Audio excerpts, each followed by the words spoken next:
Have you ever heard me talk about how much I don't like food on my nails? Well, you're about to on Jillie's Nails today. This is the August Mani by Me box. It is all food inspired. Yay. So for this manicure, I'm going to recreate the card that they have on here. And to do that, we're going to start out with this plate first. This is a plate that's in the kit. It's food on the left. Everything on the right, I kind of liked. And on this plate, I like the background stamps across the top, and I like the grapes. I don't really care for the rest of it. I don't want ants on my fingers. I just, meh.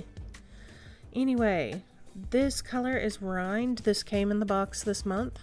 And the next color is watermelon. It also came in the box this month. The next two shades did not come in the box, but these are being used in the manicure. Pink Smart is crap. If you find it, don't buy it. It's awful. Don't like it. Soft Sage, however, I do like very much. Pink Smart, I'm just kind of trying to use it up because I really dislike it. The bonus item this month was a glass cuticle pusher. At first I wasn't too sure about this, but I got some more time today to really play with it, and I did like it. The jury is still out, though, on whether or not I would buy it again. I'm going to have to play with it some more to decide that. So I am going to go down because we're going to do a gradient and put the lightest color for the gradient on and let it dry. And then once it is dry, I'm going to put some Queen peel off latex around all the nails that I'm going to stamp on. And see, it kind of had a bald patch there. You know, when you're putting down that base layer, it doesn't have to be 100% opaque. Just enough to kind of block off your nail so that you can put other colors on top of it.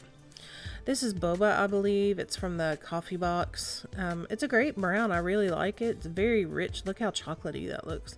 It's very pretty. Did not pick this up worth the crap. So I had to take it off and try again. That first one just came out very patchy, like it didn't pick anything up. But to be fair, I did leave the polish on the plate longer than normal. I just edited that part out, so that might have been part of the reason, and the same on the second swipe. This is round 3, and we're going to see if we get something decent out of that one. Notice I switched to the monocle stamper. I think the clear jelly might have just been a little too firm for it. I was able to pick up most of the little seeds. They still just don't look like seeds to me. I could not get this to pick up and look like seeds. So I don't know if I have one that's etched weird, or maybe I'm just expecting it to be bigger and they're small. I don't know. I was underwhelmed with the seeds. And there were some other problems I had with this mani too, which to me, it's very frustrating. When you go in and you're like, all right, let me do this gradient base, and those take a minute. Then you got to top coat it, you got to wait on it to dry, and then you start to stamp on top of it and you're getting crap. That's very frustrating. See, that one looked a little more like seeds. I really had to start stamping super, super fast to get this to pick up. Now, in order to make the rind, I am going to take some of that soft sage on the skinny end of the makeup sponge, and I'm going to sponge it just along the edges of my nail, kind of like a French manicure. And it does take 2 to 3 coats for me to get this completely opaque. So again, when you're working with gradients, you need to be prepared to be patient.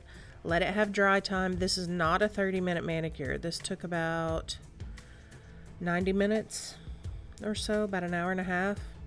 And I have been doing nail art and stamping for 4 years, so it's pretty in-depth.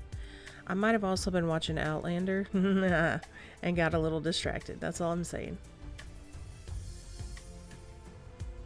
My husband makes fun of me for watching Outlander, by the way. If you don't know, he's Scottish, as in from Scotland. We met online playing World of Warcraft, and we've been married almost 10 years.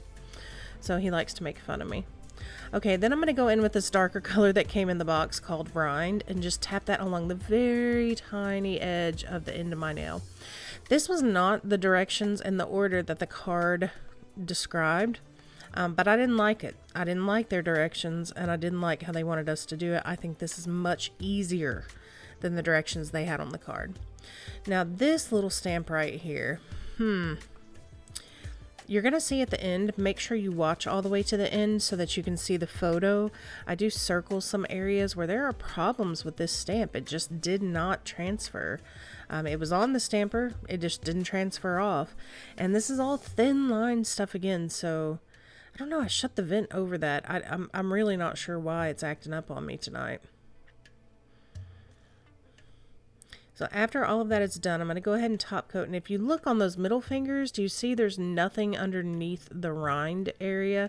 There should be. There should be like another little stripe. You can see it there on the pinky where it showed up, but it's stamped on crooked. And then it just didn't show up on some of the other nails and kind of only halfway showed up on some. So that's kind of frustrating. Say all that to say my first impression is I don't love food on nails. It's not my favorite. I'm going to keep giving it a chance. I'm going to do my 3 manis, which are going to be split up this month, so keep an eye out for those. Let me know if you have any questions below. I appreciate your time. Thank you so much for watching. Have a great day. Bye-bye.